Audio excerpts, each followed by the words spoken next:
filthy animals, Mr. Dirty, back with another episode of the GTM show.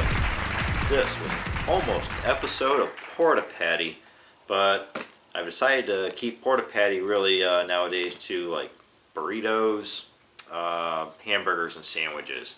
So, this is something new, well, semi-new, from Screamin Sicilian. These are the guys that we've seen a few times with frozen pizzas.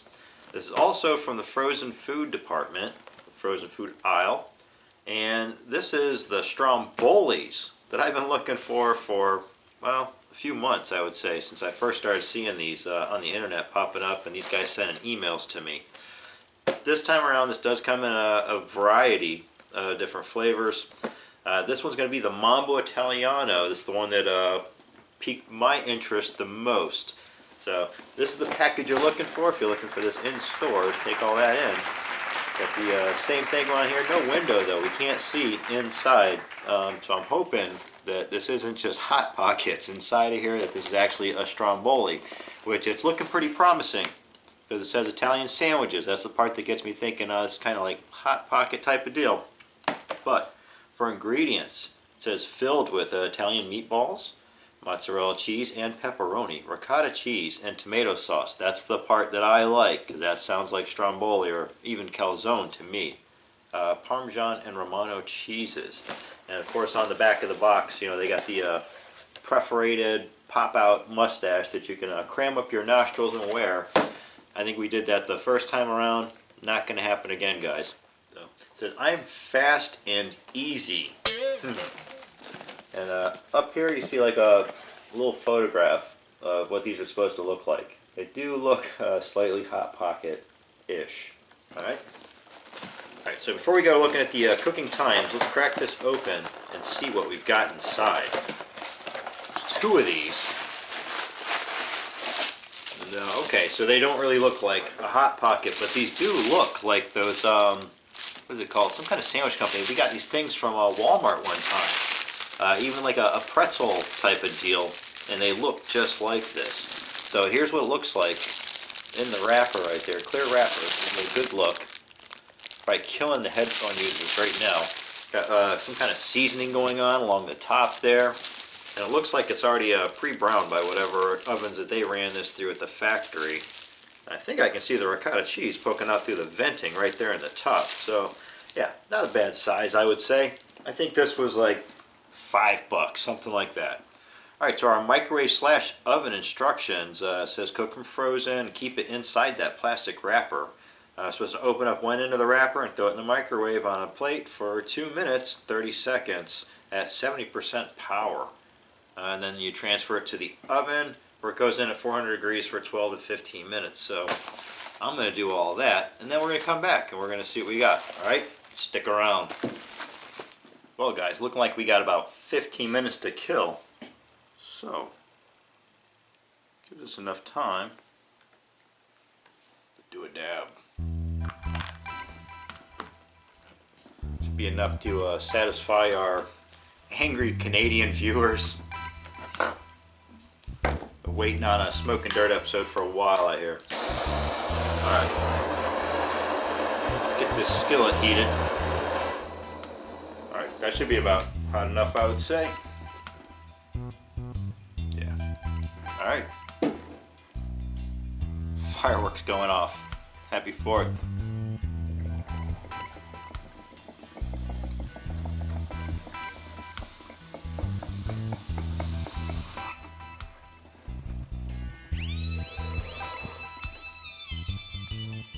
Alright guys, we're back.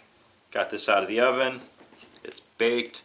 I'm baked. Thoroughly got a case of the munchies. And yeah, that's what you get. Looking nice and brown. Nice and toasty. Bottom is well done. And yeah, we did have some leakage coming out the ends there. We pulled it out on the tray. A lot of the white cheese came out. A lot of the orange juice from like the pepperoni. All the grease and all that oil. That all poured out onto the, we had like wax paper down. So, but yeah, overall product looking good. Cook time, microwave. Actually, when I was pulling it out of the microwave, I thought it was done already. It seemed like it was thoroughly cooked, but but the microwave instructions said to be in there for 4 minutes. We only had it in there for 2.5, but do it in the oven. Just follow the instructions that we were given, and yeah, nice crust on that. That's nice. Yeah. All right, so let's cut this in half and see our supposedly melty with lots of meatball and pepperoni insides. All right, so well, it looks like it's half and half here. As I split it open, it looks like this side's all pepperoni and this side's all meatballs. What the hell's going on there? That is weird as hell. Is that what's really going on here? Alright, now there's a mix, but this side seems to have a lot more going on. I can definitely see pepperonis in the background there. You can see our ricotta cheese, mozzarella, and 2 meatballs right off the bat. So, knowing that we got all that going on right there on this side, man, this is scalding hot. We just pulled this out of the oven. It hasn't really had any standing time. It might even still be sizzling on the bottom there. I am going to burn the hell out of my mouth, snap into this, and see what we got. Here we go. Pretty bland, and right upon biting it, before I even got like mid-chew, all I could think about was, oh my god, this is dry. The cheese that's going on there, I didn't get a whole lot of that going on, and I did get like a bite of everything. I got some of the cheese. You can see I did nip a meatball. There was pepperoni in that bite. But all I tasted was dough. So I'm going to go back in for another bite, and hopefully, maybe it'll be a little bit more damp, something. I don't know, more flavorful.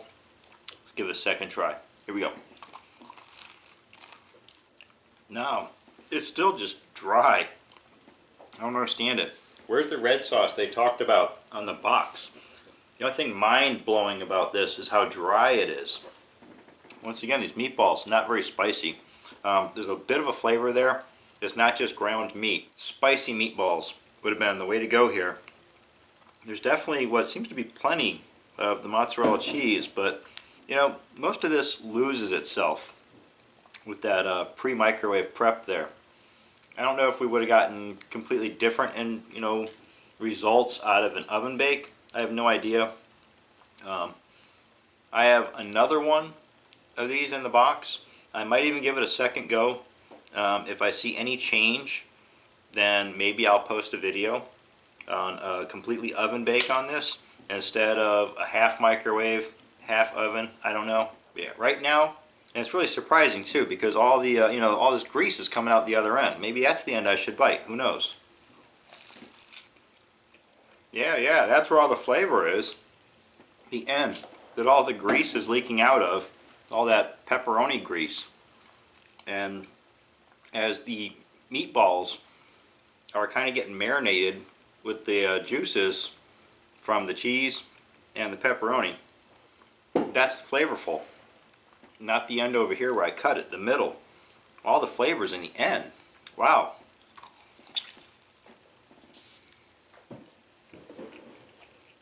Okay, if you eat the meatball on its own, that's got some zest to it. But when it's in there, it just gets overpowered by everything else and just kind of mixes in with the dough. It becomes kind of flavorless. But yeah, by itself, spicy and nice. So, taking everything into consideration, it's up there with that like pretzel roll thing that we had a while back from Walmart. Definitely better than a Hot Pocket. They need to step up the red sauce game on this majorly. Get some moisture through this whole thing, not just the ends where everything is spilling out from being baked and steamed out. As it sits, it's a low 4 out of 5. Alright, so there you have it. It's the Screamin Sicilian Stromboli. This one is the mind-blowing Mambo Italiano. Find that in your local grocery stores. I'm Mr. Dirty, the GTM Show. Don't forget, you can buy Knucklehead t-shirts and hoodies down in the description. You can follow me on Twitter and Instagram at @TheRealMrDirty. And as always, get out of here. Go have a rotten day.